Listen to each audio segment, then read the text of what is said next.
Good morning from Prague. I'm at the train station here because I'm going to board my train to the next destination on my long trip to Singapore, and this will be Vienna.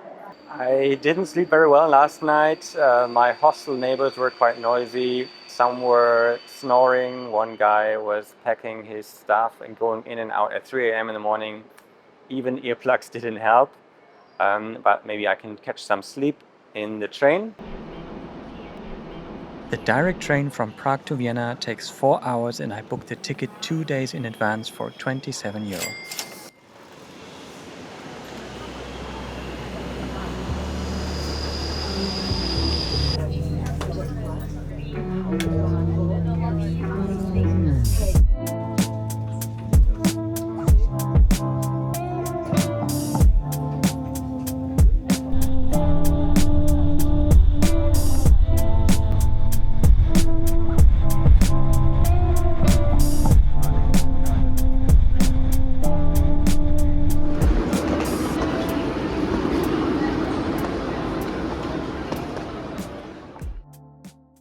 I'm planning to get a day ticket.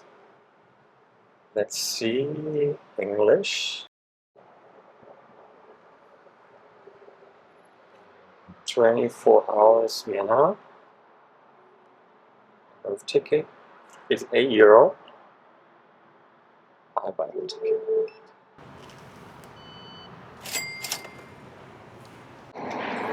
And here it is. I'm going to validate it.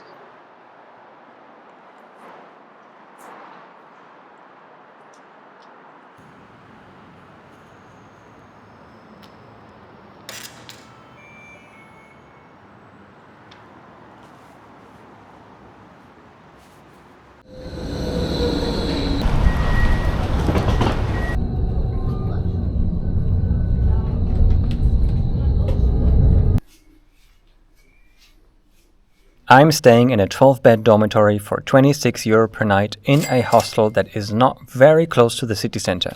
Taking a tram or metro is definitely necessary. Now, this is how I stay in Vienna. I want to know how local people from Vienna live. For example, this guy, Franz Josef. Let's check out his house.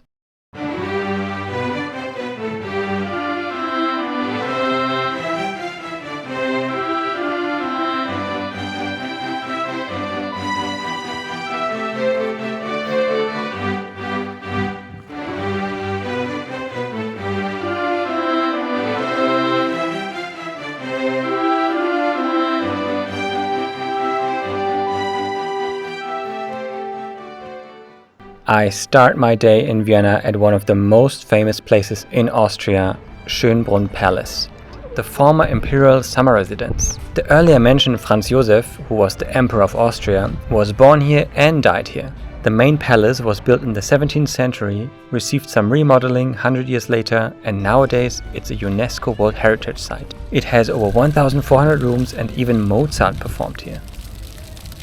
So in the end, I did not buy a ticket to go inside the palace because I got mixed information about if photography and filming is allowed inside the palace. And of course, that's what I want to do. So it's like €34 for the entrance ticket, and I wanted to save the money in case I pay and then I can't film. I don't want to do that. There's a vast garden here around the palace. It's for free, you can just go. It's quite beautiful. I think there's an event going on quite soon. That's why many places are today fenced. That's unfortunate for me. But of course, if you go in on another day, then it should be normal without all the fences.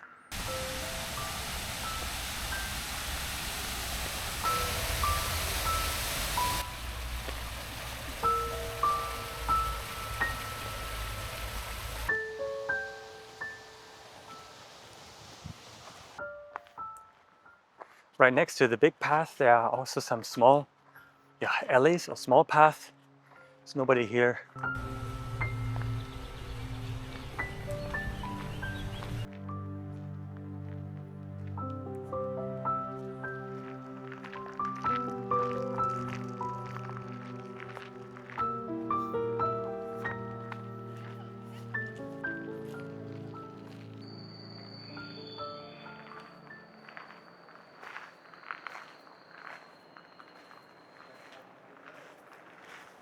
I love jungles and forest. This is the Palm House. It's €9 entry fee and it's absolutely worth it.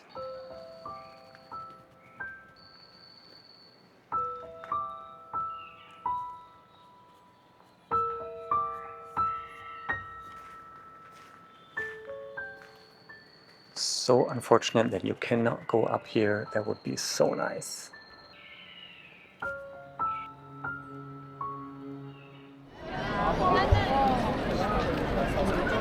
St. Stephen's Cathedral is a massive Roman Catholic church in the heart of Vienna.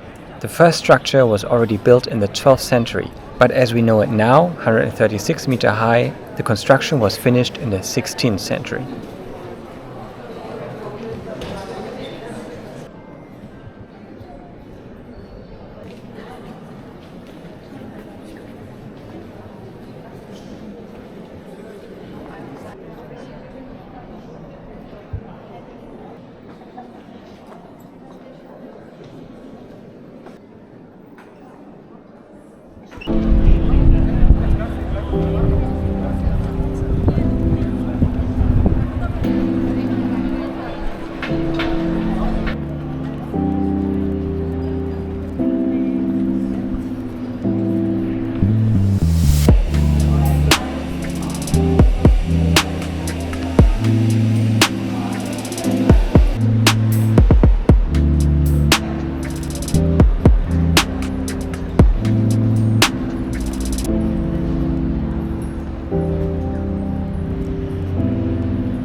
The Hofburg was once the Imperial palace. For over 600 years this was the residence of the powerful Habsburg dynasty.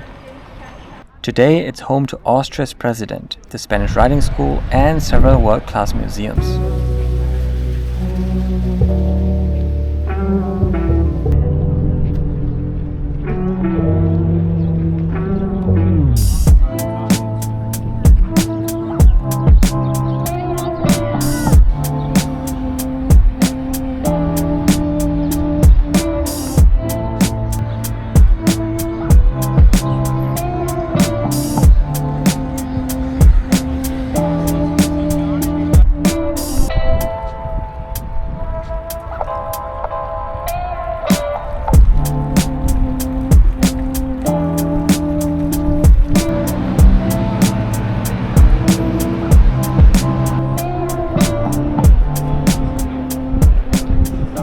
Right next to the Hofburg is the MuseumsQuartier, a creative hub for art, architecture and design lovers.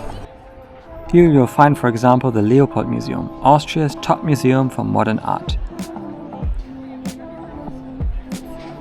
But it's more than museums, it's also a popular hangout spot. Locals and tourists come here to relax, drink coffee or enjoy outdoor festivals.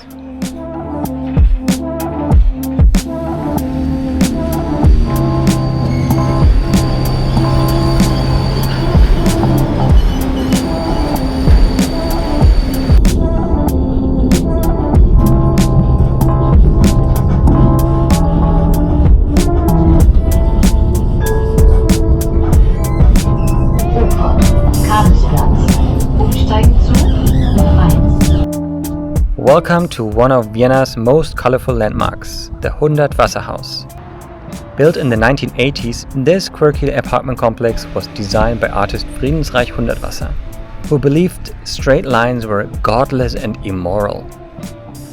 No two windows are the same. Trees grow from the walls and the floors are intentionally uneven.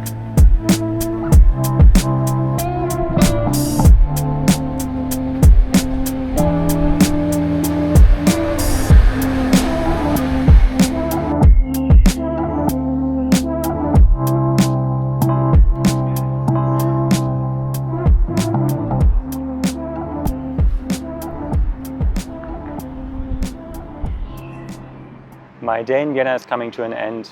Vienna is a city full of beautiful gardens, parks, castles, historical buildings, museums. So it was quite a relaxed day. Tomorrow I'm taking the train to Budapest. This will be my next destination on my long journey to Singapore. Subscribe to my channel so you can follow me on my trip to Southeast Asia.